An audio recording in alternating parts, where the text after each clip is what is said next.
골다공증을 예방하는 데 있어서 제일 중요한 것은 여러분들의 것이 되겠습니다.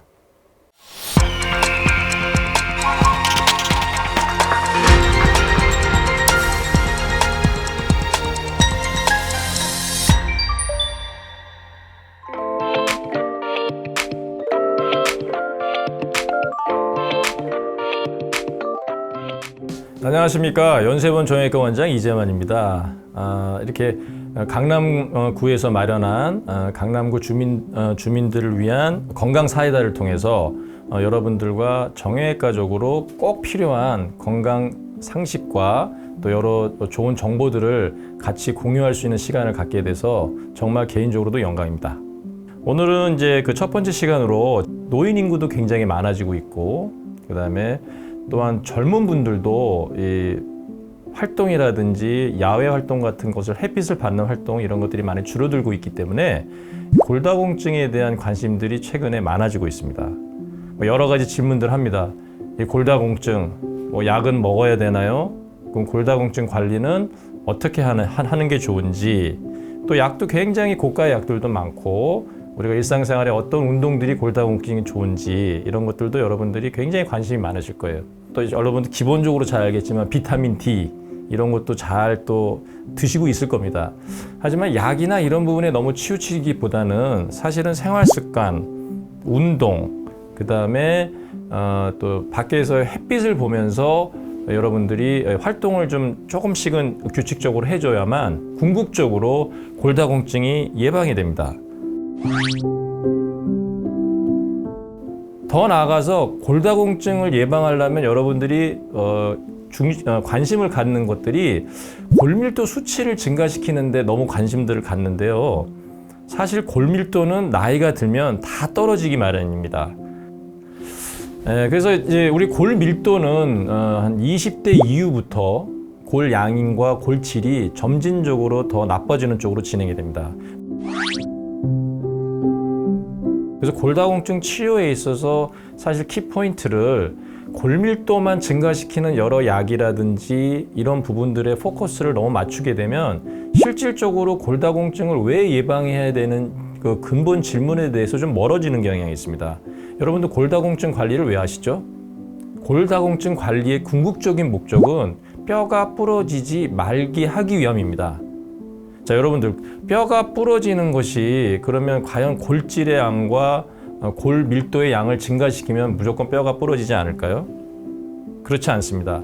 나이가 들면서 골질의 양이 약해지고 골 밀도가 떨어진다 하더라도 여러분들이 넘어지면서 운동 능력이나 이런 것들이 그 또한 나이가 들면서 감소하겠지만 그런 것들이 잘 이루어지면 골절의 위험성을 줄일 수가 있는 것입니다. 그래서 여러분들이 너무 골다공증에 있어서 골밀도를 높이는 쪽에만 관심을 갖지 마시고 내 몸을 건강하게, 또 내 몸이 나이가 들면서 너무 살이 쪄가지고 둔해지거나 이런 것들을 막기 위해서 계속적으로 운동을 해주시고, 또한 비타민 D를 약으로 먹는 것도 중요하지만 비타민 D가 피부를 통해서 자외선을 통해서 활성화되기 위해서는 여러분들이 규칙적으로 하루에 10분, 20분 정도는 여러분들이 노력하는 게 사실은 골다공증에서 치료에서 제일 중요합니다. 여러분들이 낙상이라든지 또 넘어질 때 여러분들 몸을 잘 보호할 수 있도록 여러분의 기본적인 움직임이라든지 운동선수처럼 운동을 잘할 필요 없습니다.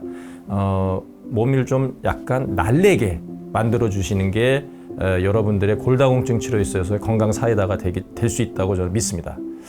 간단하게 이제 서론에서 많은 얘기들을 드렸는데요. 좀 정리를 해서 좀 말씀을 드려보겠습니다. 이 골다공증이라는 것은 여러분들 이제 그림이 나가는데요. 보시다시피 이렇게 골 밀도가 이렇게 사진을 보시면은 이렇게 숭숭숭숭 구멍이 나 있는 어떤 이런 부분들이 골다공증입니다. 골의 어떤 골량이 떨어진 거죠. 그렇게 되면 조금만 우리가 충격을 줘도 골절이 일어날 수밖에 없는 것입니다.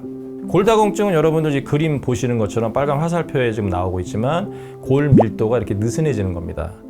단순히 이런 상황만 나타나는 게 아니라 저렇게 돼서 골절의 위험성이 증가되는 그런 전체적인 상태를 우리가 골다공증으로 정해 볼 수 있겠습니다.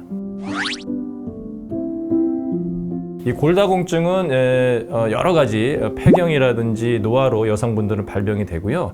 가장 또 그 원인한 세 가지 정도로 정리해 보면 생활 습관 및 식습관으로 인한 칼슘 공급이 부족된다든지 유전적인 소인 등 같은 것들이 있어서 사람들마다 좀 틀리지만 칼슘이 많이 소실된다든지 골다공증으로 유발하는 약물 같은 것을 이렇게 복용함으로 해서 생길 수 있는 것으로 돼 있고 결국은 노화 현상으로 볼 수가 있겠습니다. 골다공증 진단에서 여러분들 많이 해보셨을 거예요. T-스코어라는 게 있습니다. 이것은 킬로그램이라든지 미리그램, 센티미터 이런 것처럼 정해져 있는 어떤 계량적인 수치가 아니라 우리가 정상적인 사람들과 비교해서 나의 골밀도 성적이 몇 퍼센트에 있느냐를 나타내 주는 겁니다. 그래서 다시 얘기하면 마이너스 2.5 미만이라는 것은 그 젊은 어떤 그 정상적인 그룹에 있는 골밀도 양과 내 양에 비해서 내가 마이너스 2.5이라는 통계적인 그 수치 벗어나 있다. 그러니까 한 90% 이상 밖에 있는 상황을 나타냅니다. 내가 그만큼 성적이 정상인에 비해서 떨어져 있는 겁니다.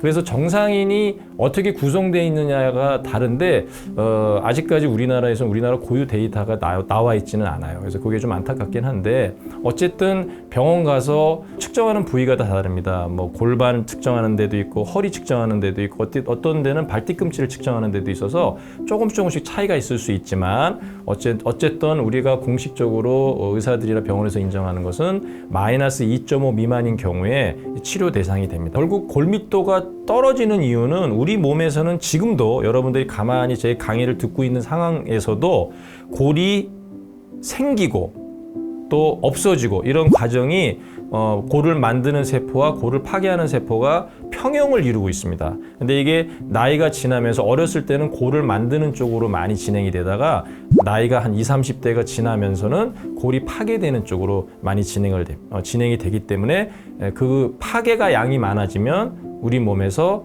골밀도가 이제 떨어지는 쪽으로 진행이 됩니다. 그래서 이 치료하는 것도 이 골밀도를 증가시키기 위해서 뼈를 만드는 세포들을 많이 자극시켜주는 치료제와 그 다음에 대부분 여러분들이 쓰고 있는 것은 골을 파괴하는 것을 막는 약들을 많이 쓰는데 그 약이 굉장히 좀 독합니다, 여러분. 그래서 약을 쓸 때 굉장히 신중하게 쓰시길 바라겠습니다. 우리가 골 흡수 인자라든지 골 형성 인자를 소변이라든지 혈액으로 체크하는 그런 진단 방법도 있으니 정확한 검사를 위해서는 반드시 병원 가서 전문의들과 상담해서 여러분들의 지금 골 수치 정도를 반드시 파악해 보시고 치료에 임하셔야 되겠습니다. 가장 많이 오는 골다공증 세 부위는 다음과 같습니다. 여러분들 고관절 쪽 골절, 그 다음에 중간에 허리 골절, 그 다음에 우측에 보시는 것처럼 손목 골절입니다.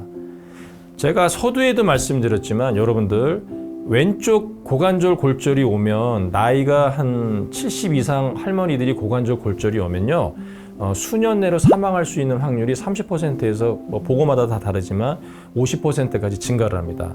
그러니까 결국 골절이 오지 않게 하시는 것이 여러분들 치료 목적이라는 거 제가 계속 말씀드리고 있는데 골밀도가 증가하는 것보다 더 중요한 거는 골절이 오지 않게 여러분들 생활 습관이나 이런 것을 잘 변화시켜주는 게 운동 능력을 향상시켜주는 게 제가 여러분들 건강 사이다를 통해서 주민들과 공유하고 싶은 내용을 다시 한번 말씀드리고요. 골절이 오면 또 수술을 하게 됩니다. 고관절에 골절이 와서 수술을 하게 되면 전에 한 지팡이 정도 짚고 가셨던 할머니 같으면 수술하게 되면 휠체어를 타게 됩니다. 안타깝게도.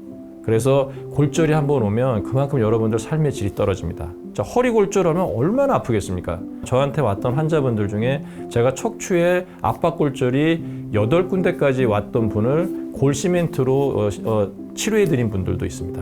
손목골절도 많이 오지만 손목골절이 오는 사람들은 어떻겠습니까? 그나마 넘어질 때 자기 손을 뻗어서 짚을 수 있는 운동 능력이 되면 손목을 이용해서 자기 체중을 지지할 수 있게 이렇게 넘어질 수 있는 그런 운동 능력 이런 것들이 골다공증 치료에 또 굉장히 중요한 부분이 될 수 있습니다.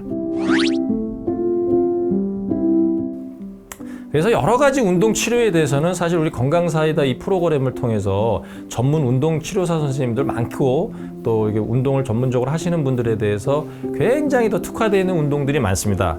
제가 의사로서 저도 운동을 되게 좋아합니다만 가장 기본이 되는 것들은 적절한 유산소 운동과 햇빛을 보고 꼭 운동을 하시면 좋겠고요. 가벼운 체중 부하, 이 뼈가 자극을 받아서 뼈가 생성이 되려면 이 체중 부하에서 로딩을 주어줘야지 뼈가 생성이 잘 됩니다. 그래서 여러분들이 그런 두 가지 기본 개념을 가지고 꾸준히 운동을 하셔야 됩니다. 아마 이런 운동에 대해서는 골다공증에서 운동이 굉장히 중요하다는 것, 꾸준히 하시는 게 중요합니다. 하루에 햇빛을 보시고 한 하루 정도 뛰더라도 한 2-30분 정도 계속적으로 이렇게 치료를 운동을 계속 해주시는 게 되게 중요하고요. 스쿼트라든지 다리를 들어 올리는 거, 또 이렇게 장단지 근육을 의자를 잡고 들어 올린다든지 이런 운동을 수시로 해주시면 골다공증이 예방되는 부분 중에 뭐 골밀도를 갑자기 이 운동을 더 증가시킨다고 생각하시면 안 되고요. 뼈를 위해서는 여러분들 이 근육을 잘 운동을 시켜서 여러분들이 운동 능력이 증가해야 나중에 넘어지더라도 또 어떤 위험에 있어서 골질이 떨어진 상태라도 우리가 골다공증 치료의 근본 목적인 골절 예방을 할 수 있다는 거 여러분들 반드시 명심했으면 좋겠습니다. 그리고 이런 운동과 더불어서 정말 중요한 게 식이요법입니다. 여러분들 모든 것은 먹는 거로부터 시작이 됩니다. 그래서 옛날에 이 음식 자체가 약이 될 수도 있다.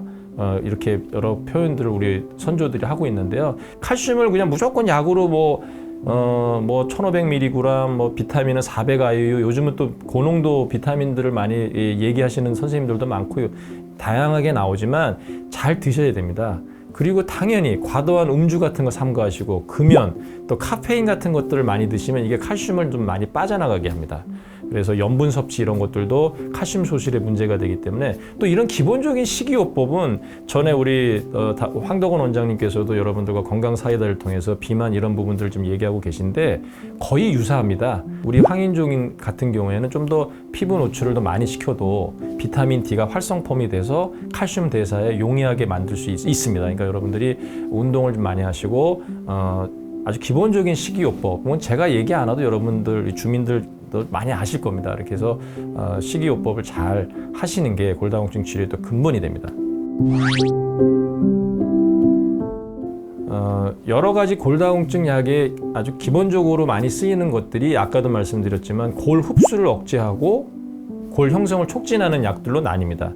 골 흡수를 억제하는 약들은 아마 여러분들 지금 계속 집에도 가지고 계실 거예요. 대표적인 약이 뭐 에스트로겐, 칼시토닌, 바이포스포네이트 이런 계열의 약인데요. 이런 것들은 잘 의사와 상담을 해서 잘 꾸준히 쓰시고 요번에 뭐 1년에 한 번 먹는 약들도 있고 일주일에 한 번 먹는 약, 뭐 또 한 달에 한 번 먹는 약 이런 것도 많이 나와 있으니까 전문의들과 상담해서 꼭 약을 잘 복용했으면 좋겠습니다. 비타민 D도 기왕이면 섭취를 해도 이것이 소장에서 잘 흡수가 안 되는 경우도 많기 때문에 그냥 한 1년에 3번 정도, 4번 정도 저는 주사로 맞는 것을 권고드리고 있습니다. 80대 어떤 할아버지, 저랑 굉장히 인간적으로 친해졌던 할아버지 골철이 저렇게 8군데가 온 분이 있었어요. 그때마다 저런 골시멘트 시술을 해드렸는데 골시멘트 통증을 억제하는데 좋은 시술입니다. 하지만 이 골시멘트가 정상인 골보다 강도가 20배 정도 세기 때문에 저걸 저 뼈에다가 넣어주면 그 위아래로 압력을 너무 많이 받아요. 그래서 재골절이 일어나는 또 원인을 제공할 수도 있기 때문에 이런 척추 골절이 있을 때 대중적인 치료만 할 것이냐 아니면 수술로 갈 것이냐 시멘트를 넣을 것이냐 이런 것들도 전문의들과 충분히 상의해서 결정을 하셔야 됩니다. 물론 이게 골절이 안 올 수 있도록 여러분들이 노력을 하셔야 되는 게 오늘 제가 건강사이다를 통해서 주민들과 공유하고 싶은 핵심 내용입니다. 여러분들과 이렇게 건강사이다를 통해서 여러 우리 강남 주민분들과 오늘 골다공증에 대해서 한번 알아봤습니다. 오늘 골다공증 정의 충분히 아셨죠? 그 다음에 진단, 골밀도 검사를 하고 그 다음에 골 형성 인자와 골 파괴 인자들을 우리가 피검사나 소변 검사를 해볼 수 있습니다. 치료는 여러분들 운동 치료, 그 다음에 음식물 섭취하는 거 잘 하셔야 되고 결국적으로 약물 선택도 신중하게 잘 하셔야 됩니다. 약물 선택만이 골다공증을 다 낫게 해주는 건 아니고 골다공증이라는 거는 골밀도만 증가시키는 게 아니라 여러분들이 골절이 안 되게 해야 됩니다. 그러기 위해서는 여러분들이 골절이 올 수 있는 낙상이라든지 넘어지는 상황 속에서 운동 능력을 증가시키는 게 매우 중요하다는 거 다시 한번 강조드리고, 제가 이렇게 빨간색으로 골다공증 치료는 골다공증 예방이다 이렇게 말씀을 드리면서 우리 강남 주민분들 이번 시간을 통해서 골다공증의 정확한 개념을 가지시길 바라고, 또 골다공증 치료의 새로운 사이다가 제가 됐으면 너무너무 감사하겠습니다. 여러분들 일단 골다공증에 대한 말씀 끝으로 나누고, 제가 항상 여러분 환자들 오면 드리는 얘기인데요. 결국은 잘 드시고요. 운동 잘 움직이시고, 그 다음에 여러분들 우울해지면 안 됩니다. 여러분들 우리 몸에 세로토닌이라는 것도 있는데요. 그런 것들도 여러분들이 움직이면 많이 나오거든요. 그래서 여러분들이 좋은 생각, 이 세 가지만 잘 하시면 저 같은 의사 안 보고 여러분 스스로 건강해질 수 있는 나날들을 만들어 갈 수 있다고 믿습니다. 여러분들 이 건강사이다 통해서 건강 지식이 많이 늘어나서 스스로가 스스로를 잘 돌보는 그런 좋은 일들이 많이 일어나길 바랍니다. 골다공증을 예방하는 데 있어서 제일 중요한 것은 여러분들의 건강 능력을 증진시키는 것이 되겠습니다. 이상 마치겠습니다. 감사합니다.